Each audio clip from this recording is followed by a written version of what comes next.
তারাই জান্নাতের দল হয়ে যাবে। যারা আমার মত, আমার সাহাবীর মত এবং পথকে অনুসরণ করবে তারাই জান্নাতে যাবে। তাহলে প্রিয় ভাইয়েরা, আমরা কি আর ইখতিলাফ করব, কাদা ছোড়াছুরি করব? করবেন না যে বোঝাই তো যাচ্ছে দৃশ্য দেখে। ধাক্কাধাক্কি যে আপনারা করবেন না। আপনাদের এই যে আমলনামা তো আমার কাছে আছে। পেকুয়ার ভাইয়েরা, এটা তো আমার ওয়ার্ম আপ প্রোগ্রাম। আমার বিভাগীয় প্রোগ্রাম হচ্ছে 8 বিভাগে 8টা। কয়টা?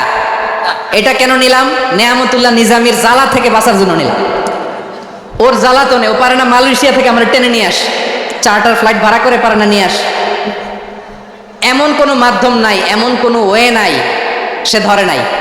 আর তার কাছে আমার কাছে তার দাবিও আছে, কারণ এর আগে 2-3 বার আসার কথা ছিল। কয়েকবার এসে এসে ফিরে গেছি, অনুমতি হয় নাই।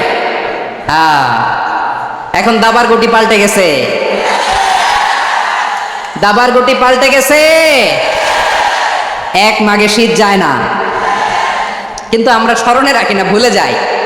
এটাই বড় আফসোস প্রিয় ভাইরা। তো এটা ওয়ার্ম আপ প্রোগ্রাম, এটা ওয়ার্ম আপ উদ্বোধনী প্রোগ্রাম, বিভাগীয় প্রোগ্রাম আমার জানুয়ারি থেকে শুরু।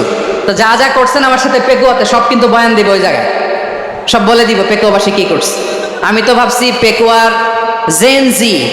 জেনারেশন জি আমাকে এমনভাবে রিসিভ করবে, আমার কোনো ব্যাক পেতে হবে না, কষ্ট পেতে হবে না, আমাকে স্মার্টলি তারা স্টেজে রিসিভ করবে।